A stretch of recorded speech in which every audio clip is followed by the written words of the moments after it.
आई, ह्या दररोजच्या भांडणामुळं आता एक मी निर्णय घेतलाय, सकाळचं जेवण मापल्याकडं आणि संध्याकाळचं जेवण लहान्याकडं. बरं पळा, तुमच्या खुशीमध्येच माझी खुशी आहे.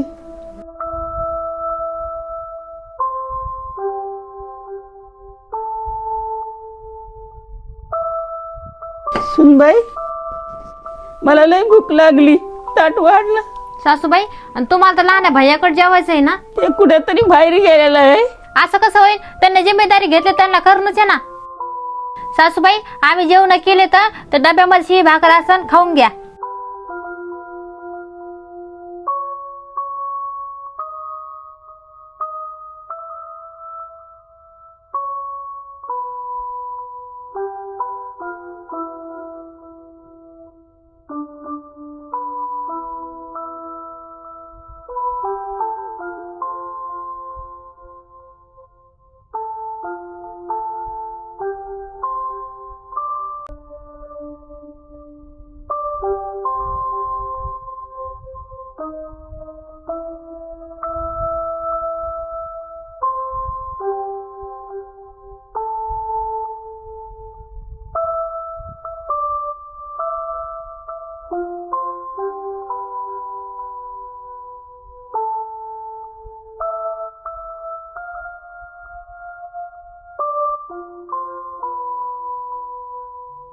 तुम्हाला तर म्हणत होते मी, पोराचे पाय पाळण्यातच ओळखू येते.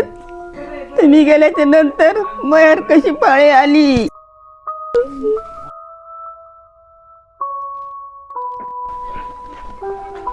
अरे राहुल, काय झालं?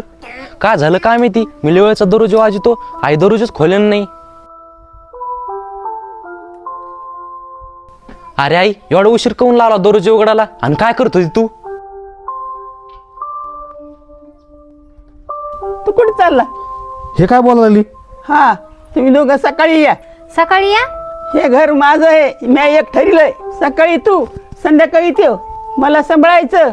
आई, तू हे काय बोलायला लागली? आणि मी सकाळी कुठं जाऊ?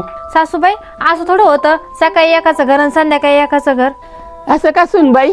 तुम्ही दोघं जण माझ्या भाकरीची वाटणी करायला लागले तर मी काऊन नाही करणार? तुम्ही दोघांना नाही समजून घेतलं तर ही का समजून घेई? मी यायला घासातला घास द्याला आणि मला एका टायमाला जेवण सुद्धा देत नाही. आई, खरंच आम्हाला माफ कर. आम्ही एवढे मोठे असताना आम्ही हे समजू शकलो नाही. प्लीज एवढे दिवस आम्हाला माफ कर. खरंच आई, आजपासून अशी गलती कधीच नाही होणार.